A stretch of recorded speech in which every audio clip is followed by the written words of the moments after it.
ये वही किसान है जिसने अर्थव्यवस्था को जीवित रखा कोरोना के समय भी।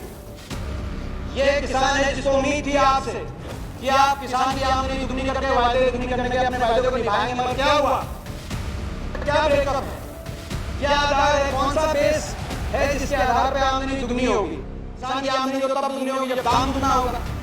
दो किसान के भाई हैं, एक को मजदूरी पे आप लगा दो तो उसकी जो रहेगा उसकी इनकम दुगनी होगी। क्या ये आपका फॉर्मूला है? किसान, आज आप कह रहे हैं कि 4 महीने से किसान बैठा है, क्यों बैठा है? ये वही किसान है जिसने अर्थव्यवस्था को जीवित रखा कोरोना के समय भी।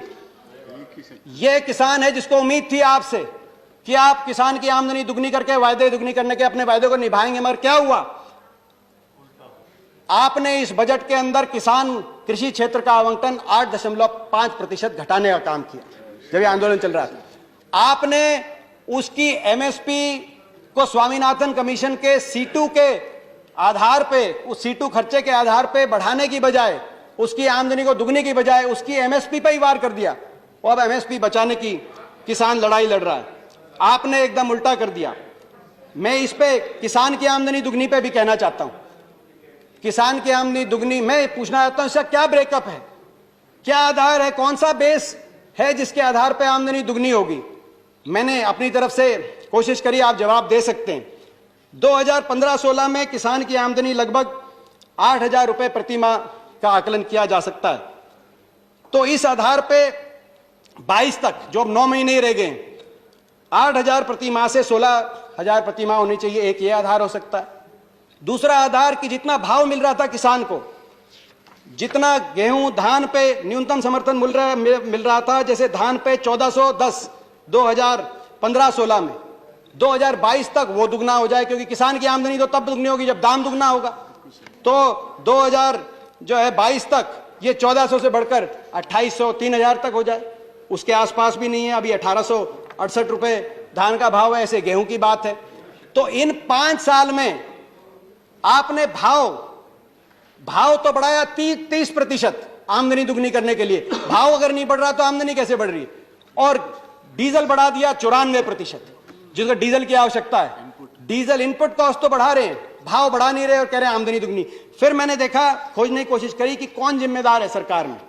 वैसे सभी जिम्मेदार हैं, मगर एक कृषि मंत्रालय में एक Ashok Dalwai ji, chairman of the committee on doubling farmer income, उनका कि भाई इसमें डबलिंग फार्मर इनकम में क्या स्ट्रेटजी है, ये करके उन्होंने को सवाल पूछा, क्या ब्रेकअप है इसका, कुछ बताइए। तो उन्होंने 2-3 चीजें बताई, जिसमें कहा कि प्रमुखता से हमारी एक स्ट्रेटजी है shifting from farm to non farm occupations. यानी कि अगर 2 किसान के भाई हैं, एक को मजदूरी पे आप लगा दो तो उसकी जो रह गया उसकी इनकम दुगनी होगी। क्या ये आपका फॉर्मूला है? इसके बारे में आपको स्पष्टीकरण देनी चाहिए। आपने सोचा किसान भूल जाएगा ये बात, मगर किसान की याददाश्त बहुत तेज है, इसीलिए बैठा है 4 महीने से। 300 जाने गंवाने के बाद, 300 जाना कुर्बान करने के बाद, और एक और चीज बनी, बात तो थी एमएसपी दुगनी करने की, बात तो थी इनकम दुगनी करने की।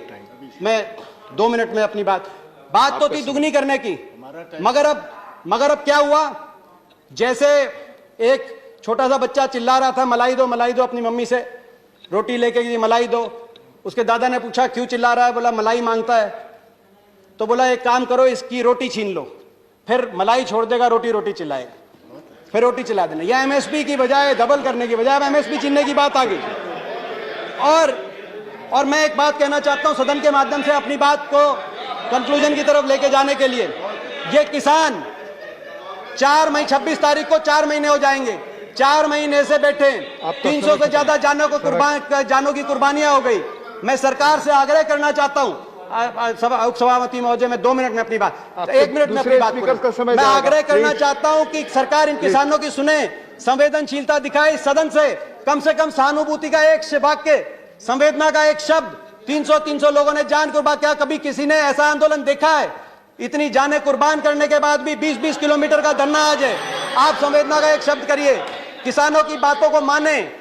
आज किसानों के 300 जो जाने गई हैं, उनके लिए, उन परिवारों के लिए आर्थिक पैकेज की घोषणा करें, कुछ रोजगार का उनके लिए प्रबंध करें, और इन किसानों को खुशी खुशी घर लौटने का आप रास्ता दें। मैं हाथ जोड़ के आपसे प्रार्थना करना चाहता हूं, देश की सरकार, देश की सदन, किसानों की ये खिल्ली ना उड़ाओ।